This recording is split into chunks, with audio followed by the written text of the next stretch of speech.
नमस्कार। आज हम बात करने वाले हैं भारत के पहले स्टॉप फ्री टोल सिस्टम के बारे में। आखिर ये क्या हो जाता है, क्यों इंपॉर्टेंस रखता है, क्यों चर्चा कर रहे हैं, तो भैया खबर हो जाती है यहाँ पर that India's first stop free toll system launch at the चौरासी toll plaza Surat Bharuch highway.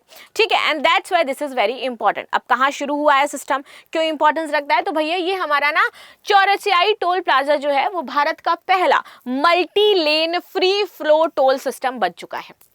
ठीक है, अब ये जो प्रणाली है ये कहाँ लॉन्च की गई है, किसके द्वारा लॉन्च की गई है, तो हमारा national highway of authority India जो हो जाता है इसने इसको लॉन्च किया है।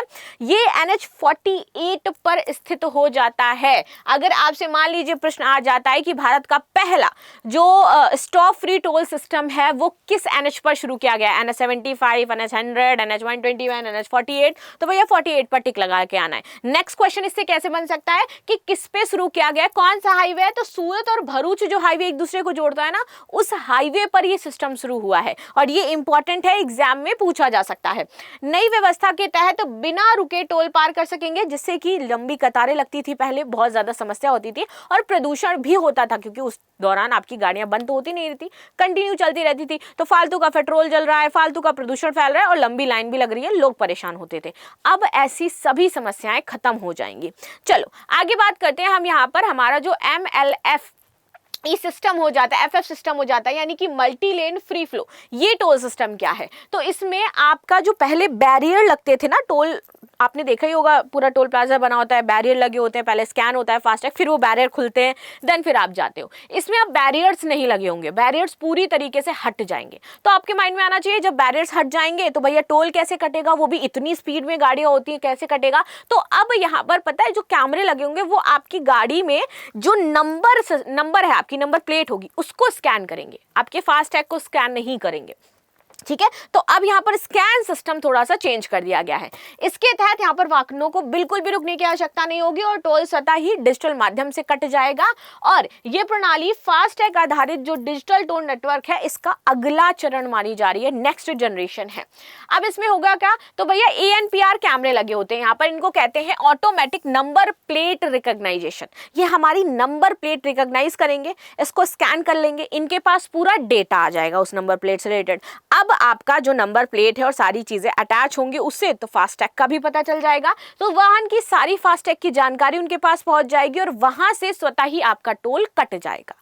ठीक है, अब आपको लगेगा भाई इसमें तो टोल चोरी की संभावना है, बिना पैसे दिए निकल सकते हैं क्योंकि वी आर इंडियंस भाई, हाँ हमें वहां पर तुरंत हम अपना जुगाड़ खोज लेते हैं। तो ऐसा नहीं होने वाला है, यहाँ पर स्वतः टोल कटौती होगी। और अगर आपके फास्टैग में बैलेंस नहीं है तो पहले तो आपके पास नोटिस जाएगा, नोटिस करने के बाद आपको क्या है 72 घंटे का टाइम दिया जाएगा। भुगतान अगर तुम नहीं करते हो तो तुरंत इसके बाद नोटिस पहले ही चला जाएगा, जैसे ही तुम वहां क्रॉस करोगे ना, जैसे ही टोल को, वैसे ही तुरंत नोटिस आ जाएगा आपके नंबर पर, डिटेल है उनके पास। फिर इसके बाद अगर 72 घंटे के भीतर आपने भुगतान नहीं किया तो डबल टोल देना पड़ेगा, वो भी जुर्माने के साथ। ठीक है, अब देखो इस मॉडल में क्या बड़े बदलाव होंगे। बैरियर्स हट जाएंगे, वाहन बिना रुक के चलेंगे, पूरी तरह डिजिटल निगरानी होगी, AI आधारित कैमरे होंगे, मानव हस्तक्षेप कम रहेगा, बहुत ही कम, ना के बराबर। कर्मचारियों पर निर्भरता हमारी घट जाएगी क्योंकि भाई पैसे कैश लेना देना ये सब खत्म हो गया। अब यहाँ पर आपका वाहन पोर्टल से एकीकरण कर दिया जाएगा, सारे पूरे देश भर के वाहनों को भुगतान न करने पर आपके ऊपर चार्ज लगेगा, आपका वाहन जब्त कर लिया जाएगा, आपको मिलेगा नहीं जब तक तुम पैसे दोगे नहीं। डेटा आधारित ट्रैफिक प्रबंधन पूरी तरीके से, और सरकार को रियल टाइम आपका ट्रैफिक डेटा भी मिलता रहेगा और इससे ये पता चलेगा कि कहाँ पर ज्यादा ट्रैफिक लगता है, तो उसको लेकर के वो नए नियम पास आउट करेगी, नए लेन्स बनाएगी, नए हाईवेज निर्माण करेगी। चलो अब देखो इस प्रणाली के लाभ क्या होंगे, तो बिना रुके भीड़ नहीं होगी, यात्रा बहुत तेजी और सुगम होगी, प्लस बार बार एक्सेलरेशन कम करना, ब्रेक ज्यादा करना, ये सारी चीजें इसकी वजह से बहुत एक्सीडेंट्स भी हो जाते थे, वो सब नहीं होंगे।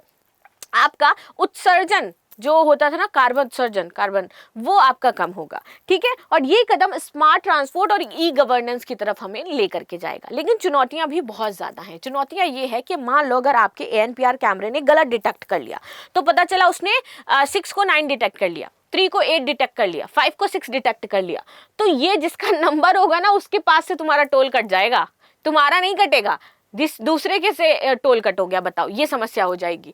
फास्टैग तकनीकी त्रुटियां, नेटवर्क फेल या सर्वर अगर डाउन है तो उस दौरान सारी गाड़ियां फ्री में निकलेंगी, तो सरकार का लॉस है इसमें ज्यादा, ये सबसे बड़ी चुनौती है। वाहन मूवमेंट एक बड़ी चुनौती बन जाएगा। सभी वाहन मालिक डिजिटल भुगतान और फास्टैग नियमों से परिचित नहीं है, उनको पता ही नहीं है कि वो कैसे होगा।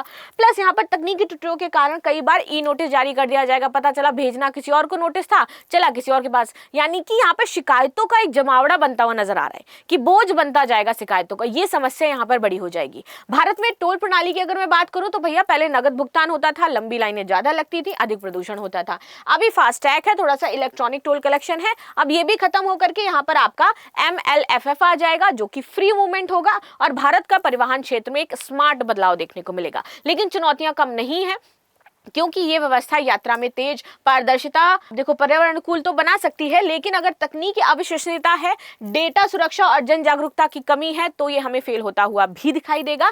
तो इसे प्रभावी ढंग से अगर लागू किया गया तो प्रॉफिट है, अगर हमने इसको प्रभावी ढंग से लागू नहीं किया तो हमारे लिए समस्या भी बन सकता है।